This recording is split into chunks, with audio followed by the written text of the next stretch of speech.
Socialist Janata Congress కూటమి జాతీయ chairman. నా పేరు జయబాబు. ఈరోజు ప్రైవేట్ రంగాల్లో రిజర్వేషన్ల చట్టం కోసం దేశవ్యాప్త ఉద్యమాన్ని హైదరాబాదు సూర్యలో కాంప్లెక్స్ నుంచి ఇక్కడ ఎస్సీ, ఎస్టీ, ఓబీసీ, మైనారిటీ సామాజిక వర్గాల నుండి పెద్ద ఎత్తున ఉద్యమాన్ని చేపట్టదలుచుకొని ఈ కార్యక్రమాన్ని ఈరోజు ఇక్కడ చేపట్టడం జరిగింది.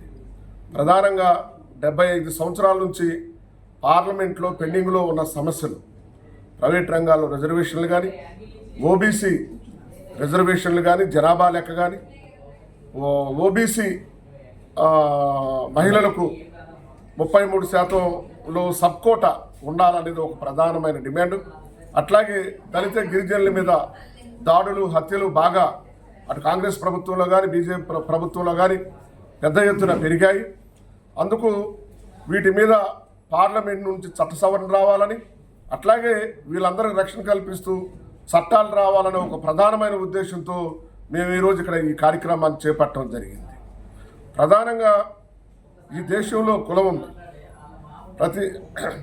ఈ దేశంలో ప్రపంచంలో ఎక్కడా లేనటువంటి ఒక సామాజిక రుగ్మత ఈ భారతదేశంలో ఉంది. అది కులం. ఈ కులం వల్ల వేల సంవత్సరాల నుండి దళితులు, గిరిజనులు, వెనుకబడిన కులాలు, మైనారిటీలు, మరికొన్ని కులాలు కుల అణచివేతకు, కుల దోపిడీకి, కుల పీడనకు గురయ్యారు. అంటరాని వారంటూ, చదువు జ్ఞానం వీరికి ఉండకూడదంటూ నిర్ణయాలు చేశారు. ఓటు హక్కు, సంపద, భూమి ఉండకూడదని శాసించారు. దాని వలన సమాజంలో సామాజిక నిర్మాణంలో భాగం కాకుండా ఈ కులాలన్నింటినీ పక్కకు విసిరివేయబడ్డారు. అలా పక్కకు విసిరివేయని కులాలన్నీ అభివృద్ధికి దూరమయ్యాయి. అలా అభివృద్ధికి దూరమైనటువంటి కులాలన్నింటినీ కొన్ని పట్టికల్లో చేర్చి బాబాసాహెబ్ అంబేద్కర్ భారత రాజ్యాంగంలో రిజర్వేషన్లు పొందుపరిచారు. అలా పొందుపరిచిన రిజర్వేషన్లు 10 సంవత్సరాలు ఒకసారి సమీక్షిస్తూ ఈ వర్గాలకు రిజర్వేషన్లు సక్రమంగా అమలు చేయాలని బాబాసాహెబ్ అంబేద్కర్ రాజ్యాంగం నుంచి చెప్పారు. రాజ్యాంగ సభలో కూడా బాబాసాహెబ్ అంబేద్కర్ చెప్పాడు. కానీ 75 సంవత్సరాలు గడుస్తున్నా కూడా ఈ రిజర్వేషన్లు అరాకొర అమలు చేసినా అవి కూడా సక్రమంగా అమలు జరగలేదు.